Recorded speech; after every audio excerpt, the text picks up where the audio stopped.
প্রিয় homeopathy doctor মহোদয় এবং শিক্ষার্থী ভাই ও বোনেরা, আসসালামু আলাইকুম ওয়া রাহমাতুল্লাহি ওয়া বারাকাতুহু।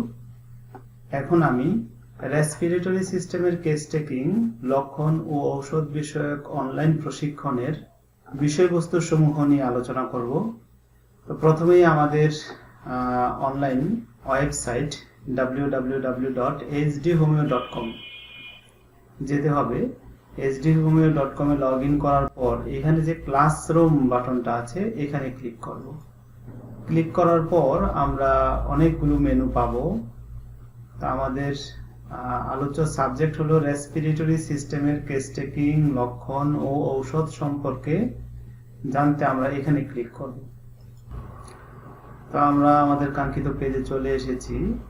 এখানে লক্ষণ ও তার ঔষধ সম্পর্কিত যে বিষয়বস্তু নিয়ে আলোচনা হবে, ক্লাস হবে, সেই বিষয়বস্তুগুলো এখানে দেয়া আছে। বিষয়বস্তুগুলো হলো কফিং মানে কাশি। কাশি অধ্যায়ের 314টি মূল রুব্রিক, অর্থাৎ 314 প্রকারের কাশি নিয়ে আলোচনা করা হবে এবং তার ঔষধ কি হতে পারে, সেই বিষয়গুলো, ঔষধগুলো আমরা কিভাবে খুঁজে পাবো, কোন বই থেকে খুঁজে পাবো, কিভাবে ঔষধগুলো পাবো, সেই বিষয়গুলো নিয়ে ইনশাআল্লাহ আলোচনা হবে। তারই ধারাবাহিকতায় লাং অধ্যায়ের 60টি মূল রুব্রিক, অর্থাৎ আমরা যদি রেসপিরেটরি সিস্টেমটাকে বিবেচনা করি বা রেসপিরেটরি সিস্টেম থেকে কাশি উৎপন্ন হয়, লাং তো রেসপিরেটরি সিস্টেমের একটা প্রধান অঙ্গ, প্রধান অর্গান। তো লাংয়ের মূল রুব্রিক, অর্থাৎ মূল রুব্রিক বলতে যা বোঝানো হয়েছে পরিচ্ছেদ। একটা পরিচ্ছেদের অধীনে আরো অনেকগুলো সাব পরিচ্ছেদ থাকে বা অনুচ্ছেদ থাকে। তো লাংয়ের 60টা পরিচ্ছেদ নিয়ে আলোচনা হবে। তো 60টা পরিচ্ছেদের মধ্যে একটা পরিচ্ছেদ হলো অ্যাজমা। অ্যাজমার মধ্যেই রয়েছে 126টি সাবরুব্রিক, অর্থাৎ অনুচ্ছেদ। অ্যাজমাকে যদি লাংয়ের একটা পরিচ্ছেদ ধরা হয়, তার মধ্যে 126টি অনুচ্ছেদ বা সাবরুব্রিক। তাহলে বুঝুন আপনারা কি শিখতে যাচ্ছেন। লাংয়ের এক্সপেক্টোরেশন, এক্সপেক্টোরেশন মানে হলো গয়ের উঠা। আমরা কফ ফেলি গলা খেকারি দিয়ে বা কাশি দিয়ে, আমরা যে কফটা ফেলি সেটাকে বলা হয় এক্সপেক্টোরেশন। 108 প্রকারের কফ উঠা রয়েছে হোমিওপ্যাথিতে। আপনি কল্পনা করতে পারেন আপনার হোমিওপ্যাথি কত সমৃদ্ধ একটা প্যাথি। ব্রিদিং অধ্যায়ের 54টি মূল রুব্রিক। ব্রিদিং ডিফিকাল্ট, অর্থাৎ এটা হলো অ্যাজমা। অ্যাজমা ছাড়াও ডিফিকাল্ট ব্রিদিং হতে পারে। ডিফিকাল্ট ব্রিদিং হার্টের সমস্যার কারণে হতে পারে, নানান রকম সমস্যার কারণে ডিফিকাল্ট ব্রিদিং হতে পারে। ডিফিকাল্ট ব্রিদিং সংক্রান্ত 177টি সাব রুব্রিক। নোজ অধ্যায়ের 164টি মূল রুব্রিক। নোজ কোরাইজার 96টি মূল রুব্রিক। কোরাইজা মানে হলো সর্দি। নোজ ডিসচার্জ, নাক দিয়ে পানি পড়া, নাক দিয়ে কোনো কিছু পড়া, নাক থেকে কিছু বের হওয়া, এটাকে নোজ ডিসচার্জ বলা হয়। আর গয়ের উঠা, এক্সপেক্টোরেশন হলো লাং থেকে কিছু বের হওয়া। আর নোজ ডিসচার্জ হলো নাক থেকে কিছু বের হওয়া। তো নোজ ডিসচার্জের 84টি সাবরুব্রিক। নোজ অবস্ট্রাক্টেড, অবস্ট্রাক্টেড মানে হলো নাক বন্ধ হওয়া। আমরা রাতে ঘুমাতে গেলে অনেকের নাক বন্ধ হয়ে যায়, তো সে ব্যাপারে 55টি সাবরুব্রিক। নোজ স্নিজিং, স্নিজিং মানে হলো হাঁচি। হাঁচি সংক্রান্ত 61টি সাবরুব্রিক আমরা জানব।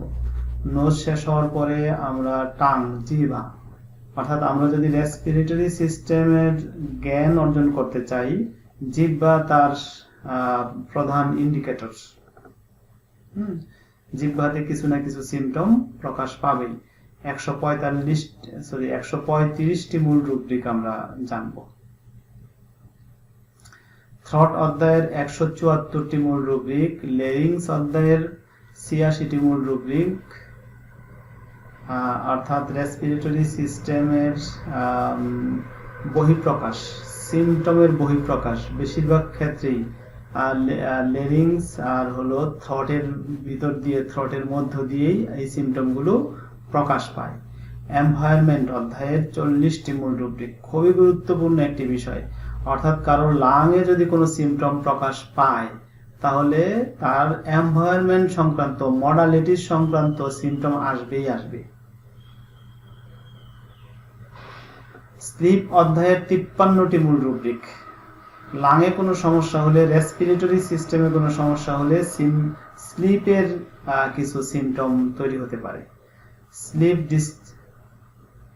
স্লিপ ডিস্টার্ব অর্থাৎ ঘুম ভেঙে যাওয়া, শব্দের কারণে ঘুম ভাঙা, বা পাশের রুমে কেউ হাঁটাচলা করলে ঘুম ভাঙা, যে কোনো কারণে স্লিপ ডিস্টার্ব, দুশ্চিন্তার কারণে স্লিপে ডিস্টার্ব হওয়া। স্লিপ ডিস্টার্ব সম্পর্কিত 45টি সাবরুব্রিক।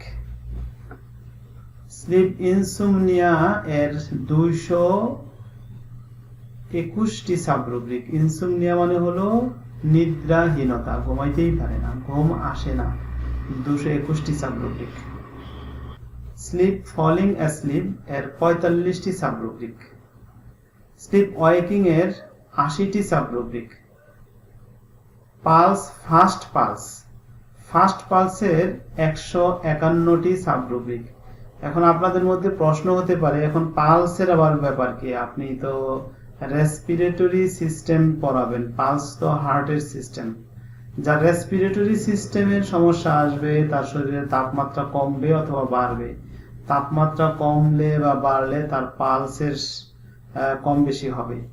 তো পালস রেসপিরেটরি সিস্টেমের সাথে পালসের সিমটমগুলো ওতপ্রোতভাবে জড়িত। তাই ফাস্ট পালস, তারপর হলো স্লো পালসের 77টি সাবরুব্রিক আমাদের পড়তে হবে। স্টমাক ভমিটিং, যার রেসপিরেটরি সিস্টেমে সমস্যা হয় তার স্টমাকে ভমিটিং এর 219টি সাবরুব্রিক আমরা শিখব। ফুড এপিটাইট, ক্ষুধা লাগা না লাগা সংক্রান্ত 28টি সাবরুব্রিক। পার্সপিরেশন অধ্যায়ের 110টি মূল রুব্রিক, তার ঘাম হওয়া না হওয়া সম্পর্কিত 110টি মূল রুব্রিক। স্টুল অধ্যায়ের 101টি মূল রুব্রিক। ইউরিন অধ্যায়ের 61টি মূল রুব্রিক। ফিভার অধ্যায়ের 185টি মূল রুব্রিক। অর্থাৎ লাং আক্রান্ত হলে তার জ্বর হতে পারে, আবার চিলও হতে পারে, শীত লাগাও হতে পারে। চিলের 105টি মূল রুব্রিক। লাং আক্রান্ত হলে হেডের সমস্যা হতে পারে, এজন্য হেডের 233টি মূল রুব্রিক আমরা শিখব। হেডের সাথে হেডেক হতে পারে, হেডেকের 358টি মূল রুব্রিক। ভার্টিগো অধ্যায়ের 207টি মূল রুব্রিক। এবার আসুন মাইন্ডের তো অনেক সিমটম আসতে পারে, কোন সিমটম আসবে সেটা আগে থেকে জানা নেই, তবে স্পেশালি যে সিমটমগুলো আমাদের ভালোভাবে পড়তে হবে সেটা হলো ডেলিরিয়াম এন্ড মোয়েনিং। ডেলিরিয়াম হলো প্রলাপ বকা, শুয়ে শুয়ে কি যেন বলে, শুয়ে শুয়ে কথা বলা, নিজে নিজে কথা বলা। এই নিজে নিজে কথা বলা, শুয়ে শুয়ে কথা বলা অসুস্থ অবস্থায়, এই ব্যাপারেই 159টি সাবরুব্রিক রয়েছে হোমিওপ্যাথিতে। এই সবগুলোই আমি আপনাদের নিকট আলোচনা করব ইনশাআল্লাহ। মোয়েনিং মানে হলো গোংরানো, কোকানো। তো এই গোংরানো, কোকানো সম্পর্কিত 54টি সাবরুব্রিক। এই সবগুলো বিষয় ইনশাআল্লাহ আমরা ধাপে ধাপে পর্যায়ক্রমে শিখব। তো আজ এ পর্যন্তই। আসসালামু আলাইকুম ওয়া রাহমাতুল্লাহি ওয়া বারাকাতুহু। রোগের মূলে আঘাত হেনে রোগীর মুখে হাসি এনে রোগীর তরে আমরা আপনজন। হুসাইনি ডিজিটাল হোমিও সদন, রোগীর সেবায় আমাদের পণ।